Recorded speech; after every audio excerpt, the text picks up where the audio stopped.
Hey, what is up, everybody? This is Stevie Breach coming to you here today. I'm going to be talking all about the upcoming Thursday night football game. This video is going to be going up a day earlier than normal because this is a meaningful one. Hopefully with this video I can lure Edge is the best one to come back to YouTube to answer this video about his struggling Seattle Seahawks. Honestly, if you would have told me that coming into Week 7, the Seattle Seahawks and the San Francisco 49ers would be having the same record going into this, I honestly would have thought that the Niners, were a better team than I thought they were going to be, and they definitely both were coming into this game with winning records. But a little bit weird. I mean, honestly, last week I thought that the Ravens were a better team than they were coming in. The Niners and the Ravens were both teams at 1-4. Now here we are the second week in a row playing the Seattle Seahawks, of course, the team that went to the Super Bowl last year. Here we are both sitting at 2-4, third place, bottom of the barrel in the NFC West. It's been tough for the Niners this year, and it's been tough for the Seahawks as well. Kicking off the season for the Seahawks, they lost to the Rams in the opener. They lost to the Packers, then they turned it around. They had a wide open game, shutting out the Chicago Bears. From there, they won a close one against the Detroit Lions. I really thought that they were really starting to get their wheels rolling. They got the team back to 500, being 2-2. And they've lost 2 in a row since then, losing to the Bengals, losing to the Panthers. The team's honestly been in shambles. Keep people from the defense, holding out, finally signing a contract and coming back to the team. Some guys, coming back from suspension. Some guys having injuries, like Marshawn Lynch, where he's missed the last 2 games. But honestly, if you think about the team, as a whole, Rawls, I think is what his name was. I only know that because I picked him up in my fantasy league and played him 2 weeks ago. Really stepped up. He's the leading rusher for the Seahawks as of right now. I think that the team, even though they're 2-4, I mean, honestly, this is a team that, as a San Francisco 49ers fan, I don't want to fuck with. If, there's ever a chance to beat the Seahawks as a 49er fan, it's right now. And I mean, honestly, I know that some Seahawks fans stuck their chests out after that Vikings game in Week 1. I thought that, honestly, maybe they were better than I thought they were going to be, but it wasn't like I was expecting we were going to win the West. I thought that maybe we were going to be competitive, we were going to win a few football games, and we wouldn't be in that discussion of being one of the worst teams in the league. Because honestly, with the offseason that we had, with all of the retirements, all of the people leaving due to free agency, our team got run through the ringer, and people were saying that this team was going to be bad. Not all the news coming out of San Francisco this week, even though there was a win, has been great. Lots of talk about maybe trading Vernon Davis away. Vernon Davis easily, on paper, is one of the best tight ends in the game.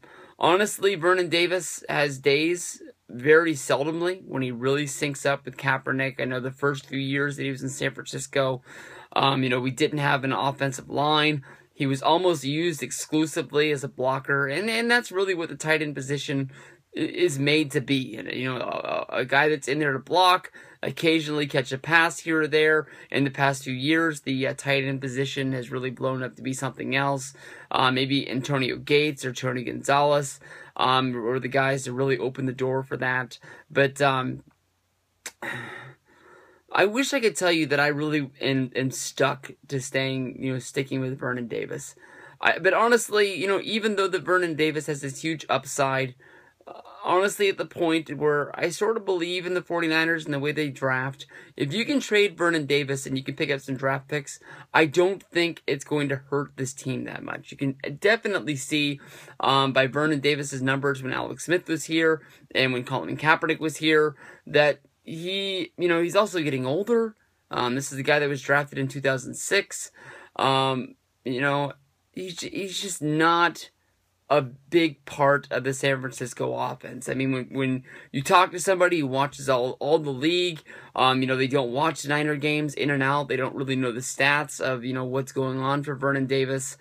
somebody's always going to say that he's probably one of the best players on the team. He's one of the best players at his position. If the Niners were to let this guy go, it would totally disrupt the team. Honestly, when it comes down to it, he only has 8 catches on the year. He's only got 100 yards receiving, no touchdowns, no this, that, or the other. Last year, his numbers were way down. He had some injuries last year as well. But I don't think it's going to kill us. You can get another tight end in there, and I think we'll be just fine. Just take those draft picks and move on down the road. It's going to be a tough game. Honestly, last week, it was sort of the same rumor as this week. USC needs a football coach. USC put the rumors out there that they were going to try to get Harbaugh from the Ravens, and he had to deal with that, sort of sidelining his week. This week, the rumors were that maybe the former UFC coach Pete Carroll would lead the Seahawks to go back to USC.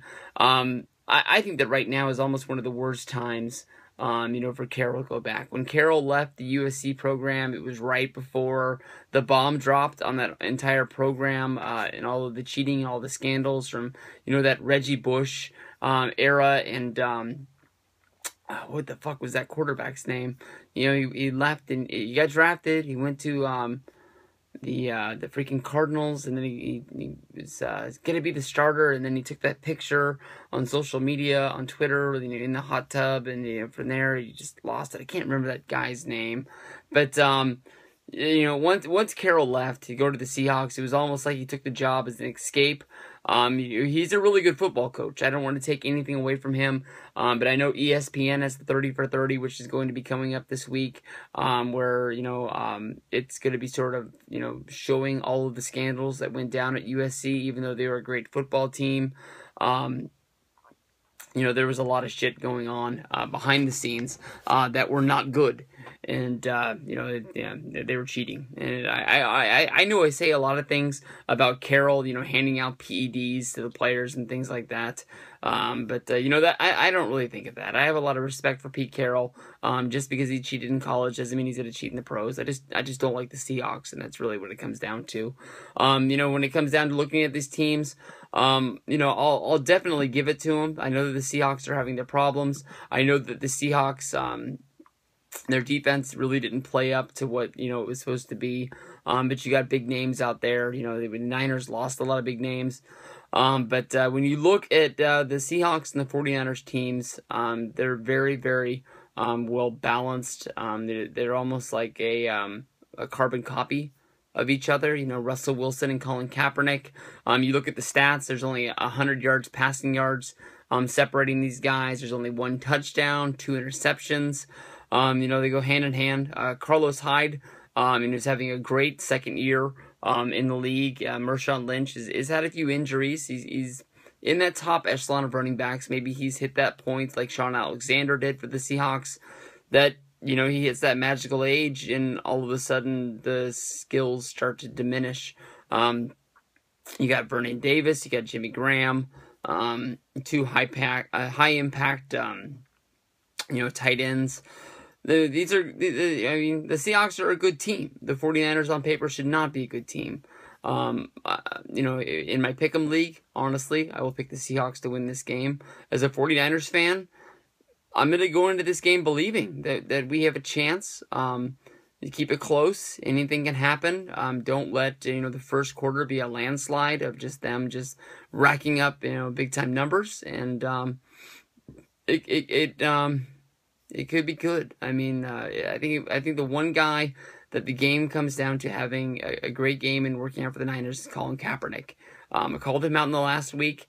Being able to find the receivers, and I remember last year we really built our team as a way to try and spread out the Seahawks defense. We had all of the receiving core that we did, whether it was Bolden, Crabtree, Stevie Johnson, and that other guy that used to be wide receiver for us before leaving to go to the Rams and the Patriots and the Redskins. Can't remember that dude's name. He had one good game with us last year, but hopefully we can spread the ball around. Kaepernick has a good game. and we can see what happens. But it's going to be fun. This game's going from San Francisco on Thursday.